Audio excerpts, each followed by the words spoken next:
Boarding was easier than I expected. Now, let's find a way to unseal the hangar before we're noticed.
Intruder alert. Be vigilant.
Down there, Deck 01.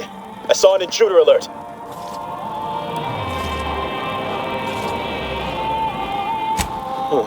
Acknowledged. This intercom is to be used for emergencies only. Misuse of this intercom will result in prompt arrest and correction of the perpetrator. Now, how can I assist you, Deck 01?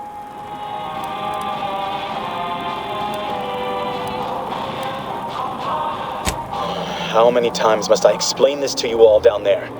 Every subject aboard the Providence must keep their deck access credentials on their person at all times. If you misplaced your access card, Sovereign help you, because I surely cannot. Perhaps a colleague would be willing to lend you theirs,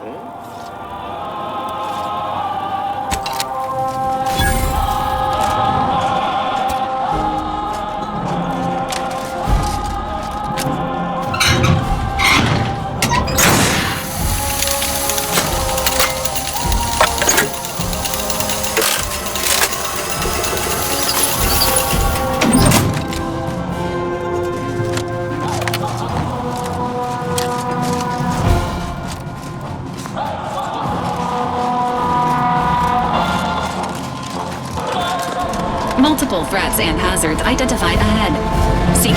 alternative to direct conflict is recommended.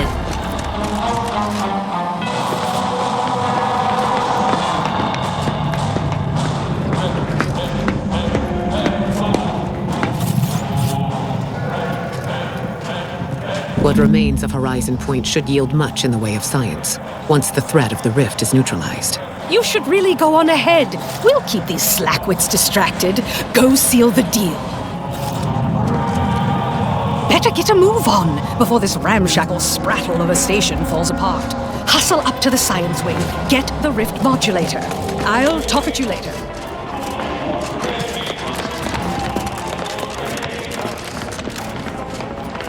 If you must replace lost equipment, please submit proof of punishment. Unit does not accept blood. Please make a request.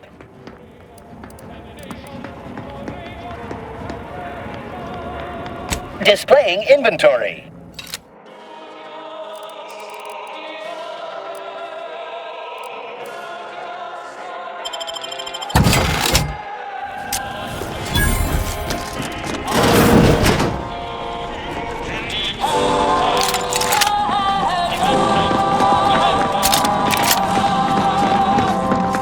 Causation determined.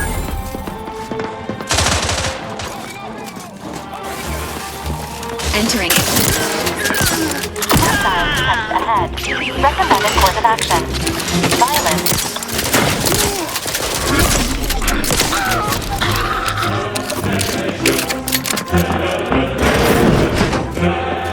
Maintaining your battlefield. Ready to take the heat off you, Commander. Stay with.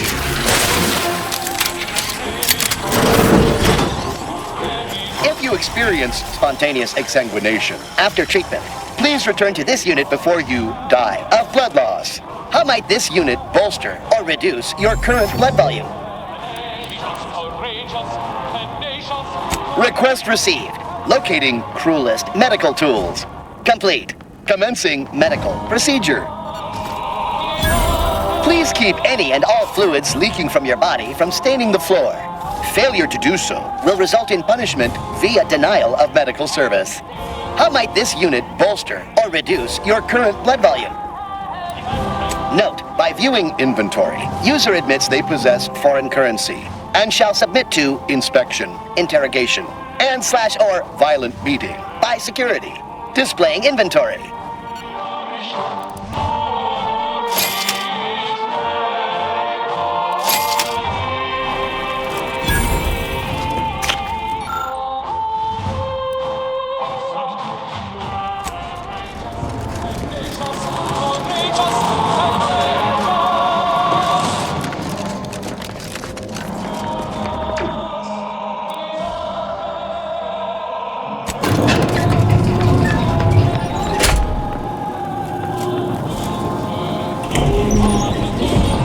Circumstances.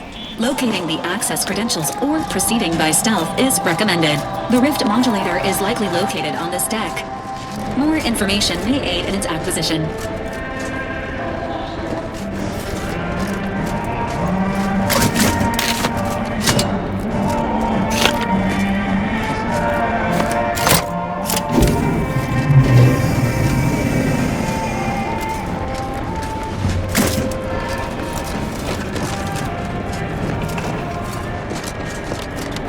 Accelerated heart rate detected. Please take 3 deep breaths before continuing.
unauthorized?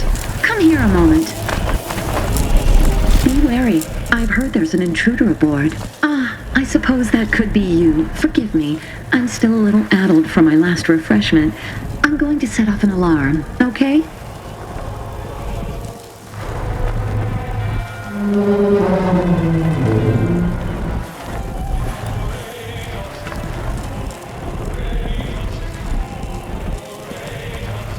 You've been reviewing our experiments. I hope I'm not being replaced. I specifically went to mental refreshment to avoid that. If you wish to see the modulator, you'll want to speak with Chief Scientist Montserrat. He's in the rift chamber. Take these credentials with you, in case you're asked. Security's become awfully stringent of late. It wouldn't do to be caught unawares. That's why I carry 2 cards, just in case. Oh, though I suppose it's just the one now. I've been trying to convince everyone I'm perfectly fine. For if I do not, I fear I might be remade as part of the new plan for Arcadia. I do not wish to be remade.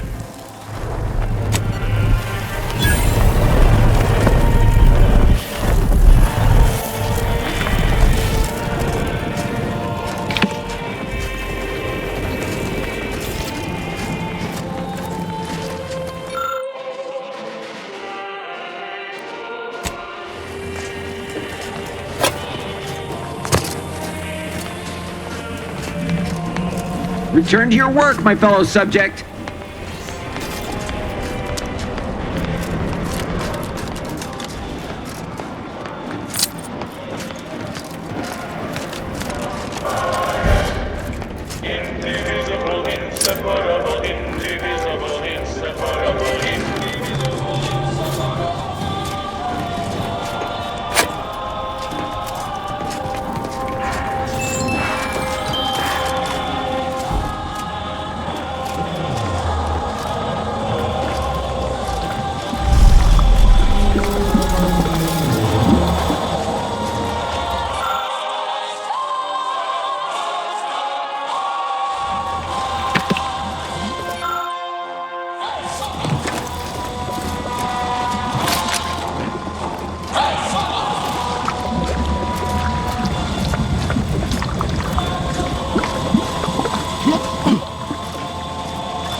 No one deserves this.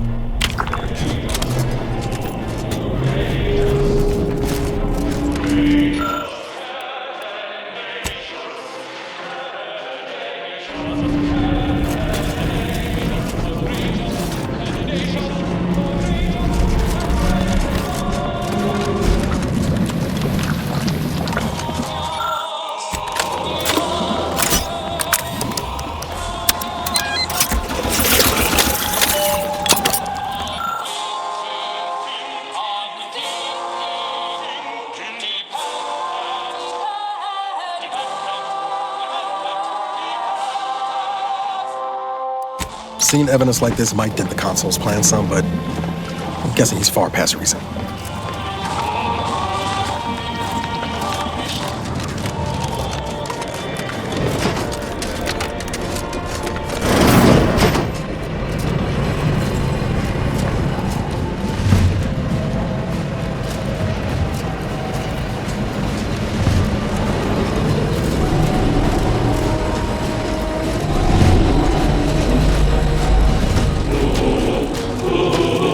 Unit has been functioning for 396.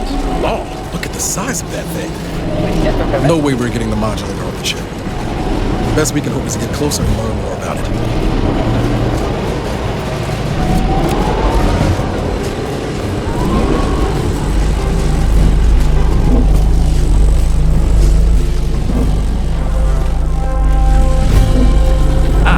was notified that you were here, though my fellow scientists seemed rather confused as to why. Unsurprisingly. What exactly was it that you needed? I'm rather short on time, as a gander outside might tell you.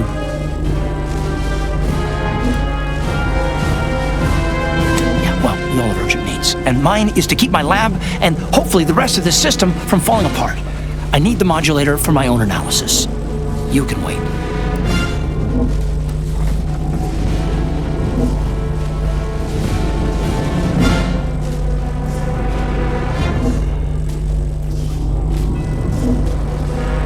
The IRC. I did not realize you were a colleague of sorts. We haven't shared much of our findings with your branch, I'm afraid. But our results do match. Raw data from whatever a rift engulfs is preserved, yes, but the essence of a thing is not. Like a sense of self, for example, is lost forever. Further, there is no proof that such data can be stabilized or even edited. The Consul's plan is futile, completely. But he no longer listens to me, which is distressing. I've prepared a report for him showing how the very structure of the modulator makes what we're attempting impossible. But I doubt he will pay it much mind. Yes, but as I said, I fear the report won't do any good.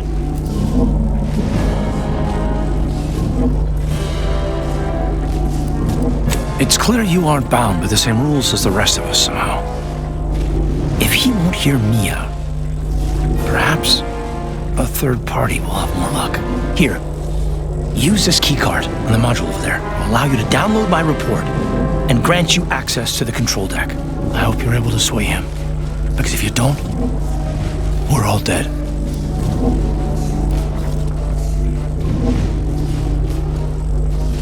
A deck up in the control room. The console is the only one who has the means of controlling it, which makes your persuading him that much more necessary. Go now. Authorized visitor aboard. Do not be alarmed.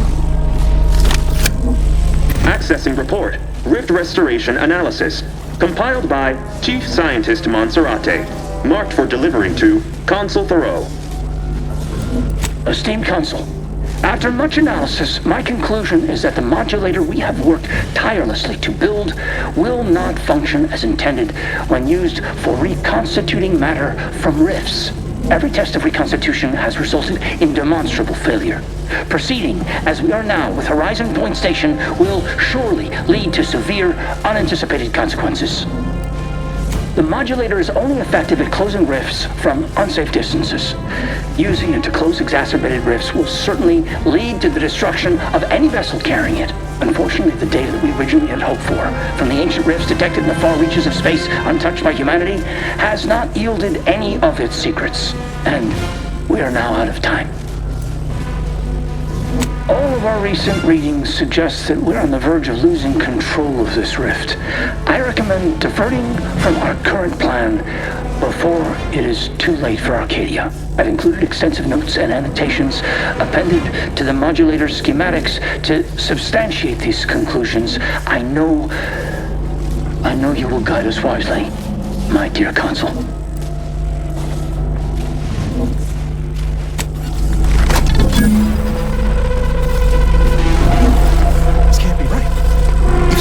Causing the rifts. Why are they showing up past the frontiers of known space? Finding the Consul should remain your top priority, Commander. Please postpone any existential crises for a later date.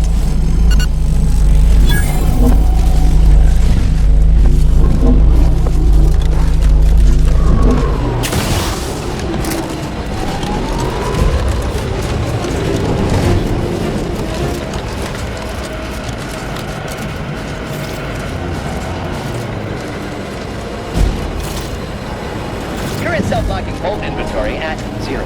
Please supply this unit at your earliest convenience in order to prevent catastrophic ball creeps.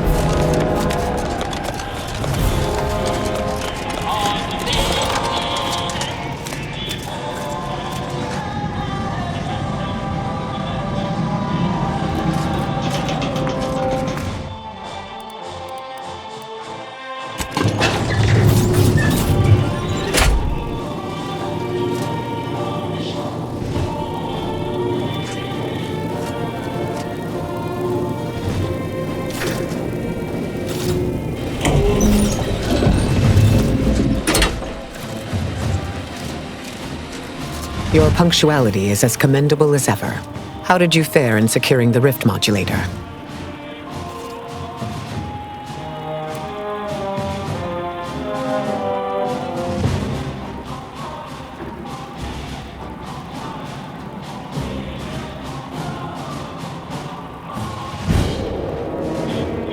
Yet one more hindrance to overcome in this endeavor.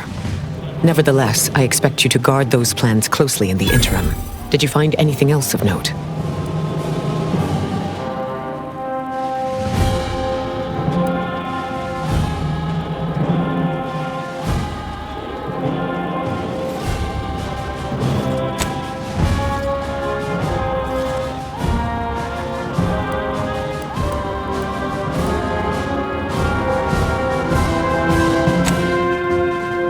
When one learns information that rattles their understanding of the universe, one may take a moment to consider the gravity of said information. We know that rifts are only caused by skip drives, so if they are appearing in non-colonized space, then this is truly momentous. It proves definitively that life did not originate on Earth, and may, in fact, exist elsewhere in other forms.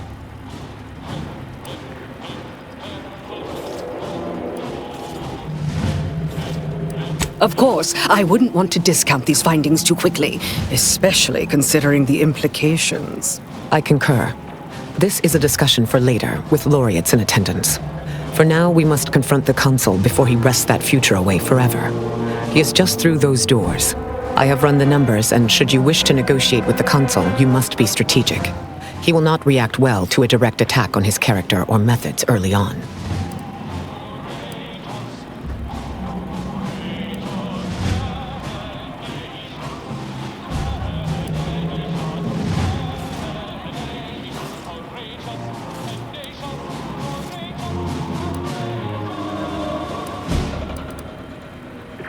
It certainly may. At which point we may find the opening needed to convince him to stand down. I might tread a mite lightly, dear. If I know the consul's type, and I do, his ego can take only so many hits before his guns do the talking. Simply goading may not be ideal. The Earth Directorate Manual encourages the agent to always remember the 3 shuns: negotiation, fabrication, and assassination. When one fails, try another. The more we debate, the more time we squander. We must resupply and shore up whatever defenses we have quickly. And if you've something to say to any of us, Commander, I suggest you say it while you have the chance. No telling what awaits us beyond that door.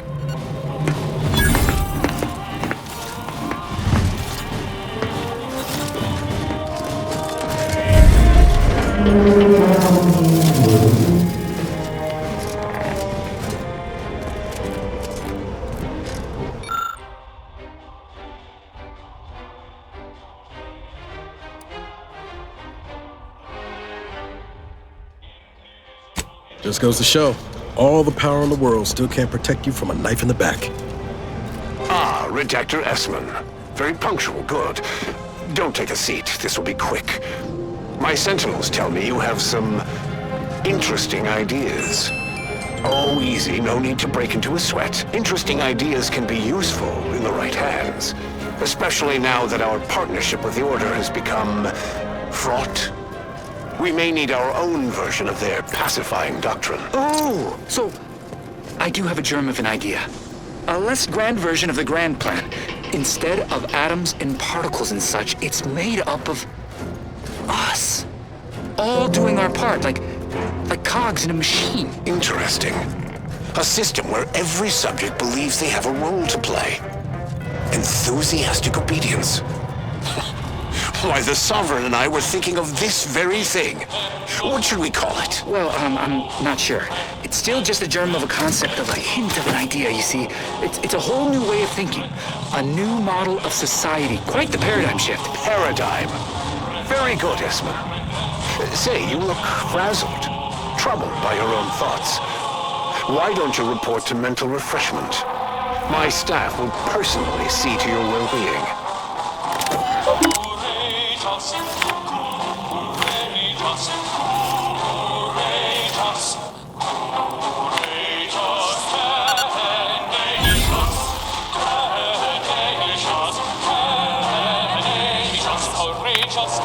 Nations,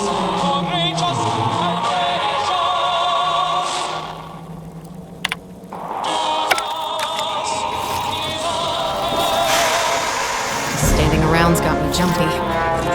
After you. I have nothing more for you for the time being. When this rift business is all over, I'm going to bill someone the cost of my valuable time.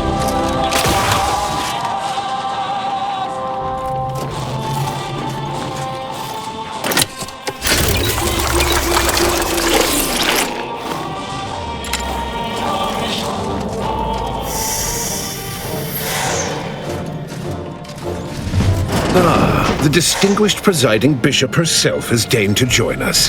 What a charming surprise. Don't overlook the main attraction, dear. I even wore my finest battle attire. I might have known you'd conspire with our enemy and lead some foolhardy crusade against me. Loyalty has eluded you for years, after all. Sentinels, if you would. Forming an alliance was necessary to combat the irrationality of your foolish endeavor.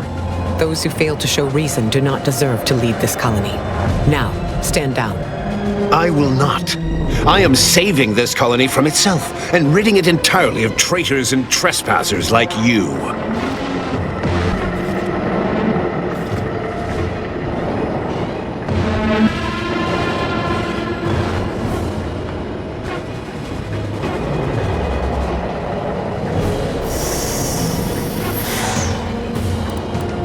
Do not place his decision at my feet. I know it's difficult for the likes of you to fathom the concept of self-sacrifice, but he chose mental refreshment for the good of us all. And what am I to do but carry on his legacy? What am I to do but achieve what he could not?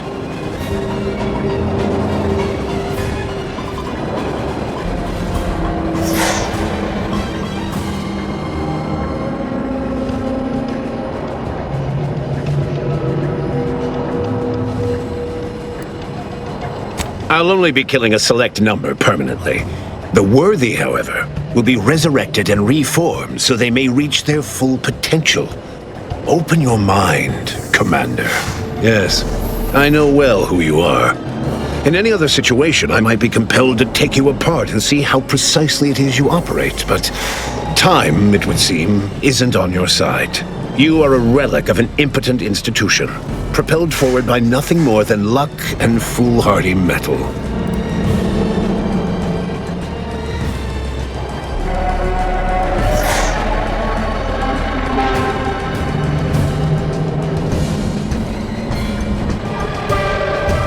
Indeed.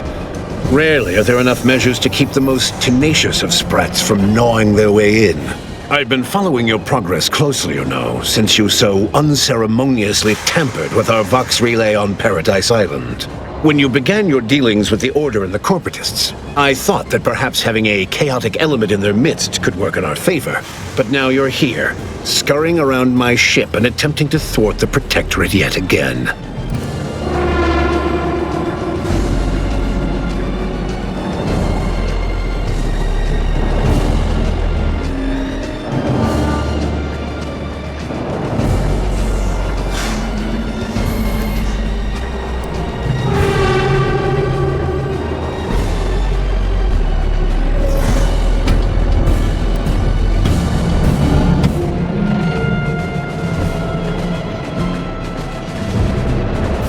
You think yourself clever, don't you?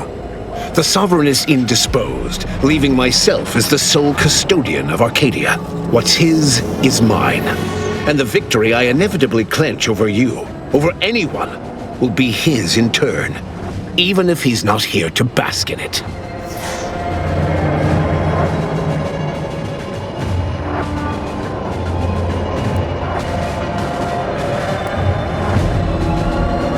Such bravado is unbecoming when you can't make good on your promises, Commander. Tell me, did you manage to stop us from bringing your peace talks to a swift end? As I recall, Greater Tranquility was reduced to little more than mangled ruins in a single moment. Greater Tranquility Station was a test? It was a modest success. I had hoped it'd hobble Auntie's choice in the Order once and for all, but it has proven to be a valuable lesson in patience. I was able to buy the time to enact the very plan before you. Though, judging from that vacant expression on your face, it would appear you've no idea what I intend.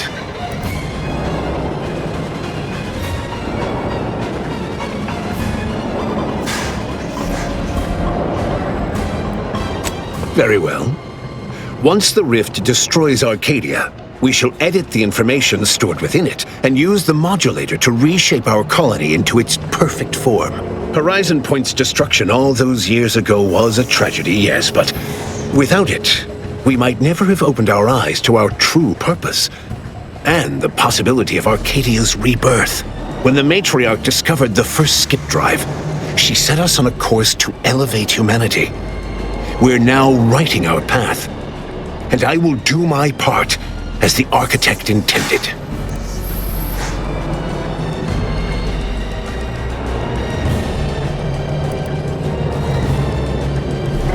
Intrepid, aren't you?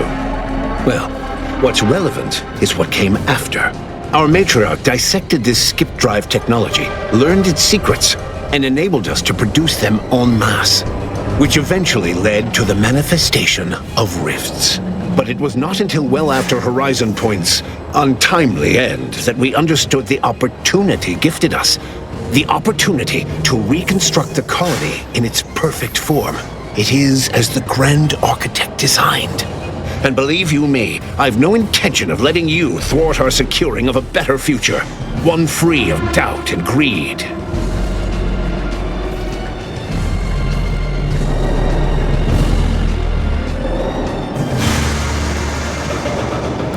It's your time that's running out, not mine. So go on, tell me all the ways I'm wrong. Better yet, tell the whole room how His Eminence, the Sovereign, was wrong. This was originally his plan, after all. I am merely a partner seeing it carried out.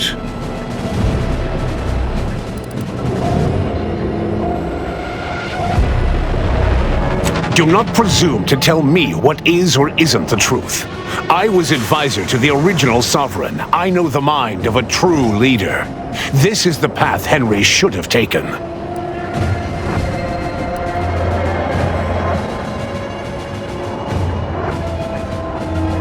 Yes, of course we argued over methodology.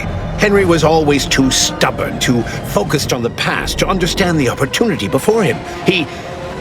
I regret that he had to make such a difficult choice. That one of the matriarch's heirs is not guiding us.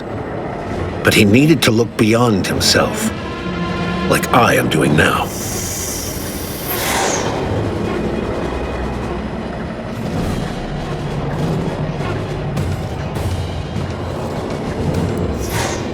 So you say, but you've yet to deliver any compelling evidence. Madness is rarely apparent to one in its throes. I wonder, would you even be capable of hearing facts if we offered them? I am the chosen shepherd of Arcadia and will not be spoken to like this. I am only doing what I must to restore this colony to what our matriarch envisioned. Free of war, strife, heresy. You must know that you have little chance of swaying me. I will not be distracted from taking what is owed to us.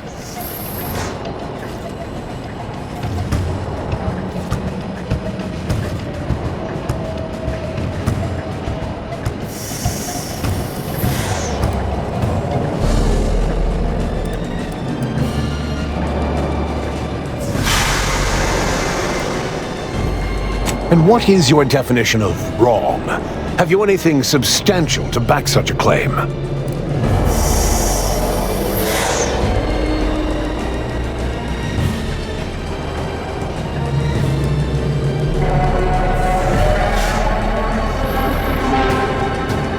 I see. Well, the man was always a cynic. I find that attitude can skew results even more than a thumb on the scale might. One data point means little. The Protectorate was clearly meant to harness this power. Nothing you claim can disprove everything that points to this reality.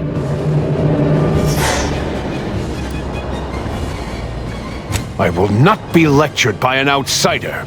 It's just like the Earth Directorate, or any other interloper, to claim to better know the customs of those they invade. Certainly if you had your way, you would claim Arcadia as yours, and rewrite history to suit your own aims.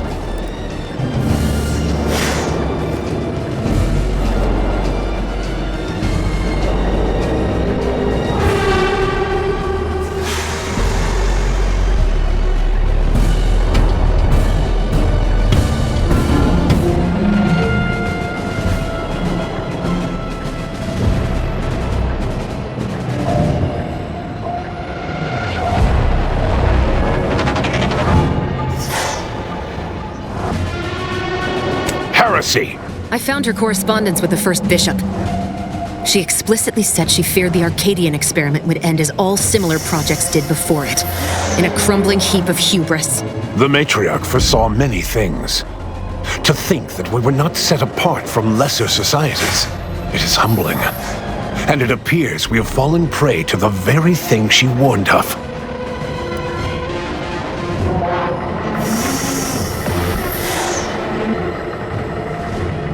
What do you mean, steered wrongly? If Reuben was not carrying out her wishes as intended, then the Protectorate have strayed far from the Matriarch's light.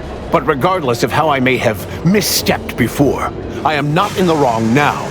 All your so-called arguments are pure hearsay. It doesn't matter what you bring before me.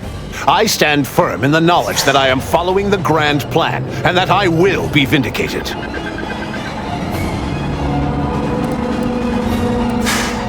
Indeed. Then why wait? Enthusiastically neutralizing unfriendlies.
If the readouts are to be believed, the rift is on the verge of destabilizing completely. But the rift modulator cannot be operated from this distance. It must be flown into the rift. No room for error for something like that. Someone will have to be the human astrogator. Though it may be troubling to you, this conclusion holds no uncertainty. Someone present must do this.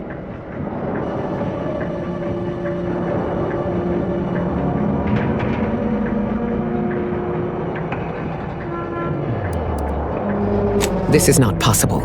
There is no set destination we can command the ship to fly to. The flying and the activation of the modulator must be done manually. The Order and I will use the schematics and the processed rift data to mass-produce modulators that are usable at a distance. These pesky rifts will soon no longer plague the colonies.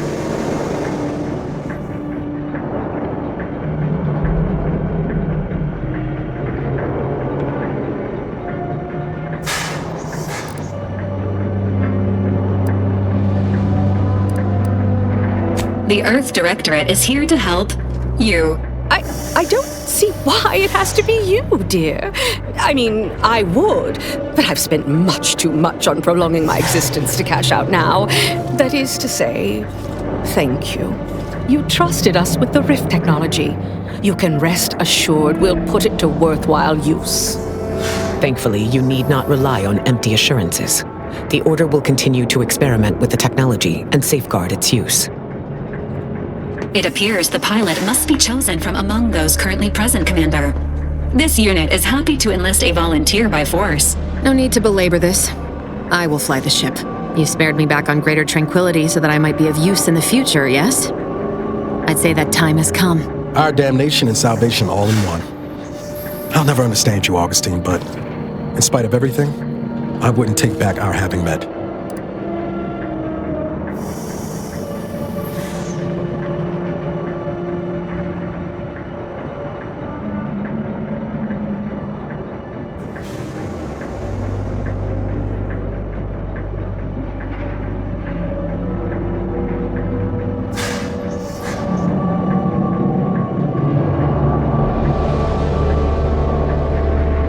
One who chooses not to die needlessly. But if you are set on this, I would still join you. This is my mission too, and I'll not back down if there are others to carry out the rest. I'd say Augustine's got this covered, but I've made that mistake before. It's been a privilege serving with you, Commander.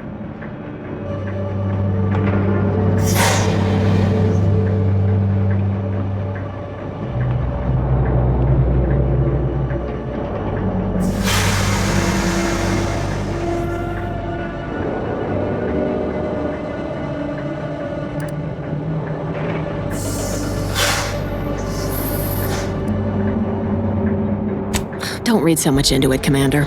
Let us go. Salvation awaits, Commander. I'm itching to reach it.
The commanders sacrificed themselves to save the galaxy.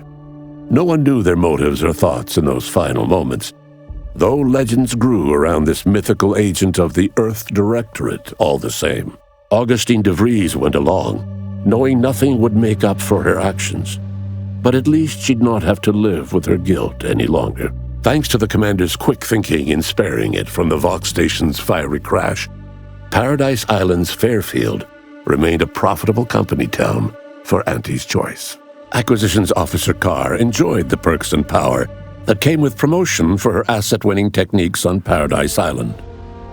Her rival, D.B. Milverstreet, meanwhile, seethed as he pushed cold morsels of borsloaf around the plate of his macrowave dinner. Vigilant Hogarth was declared a traitor to the Protectorate, along with most other Westport townsfolk.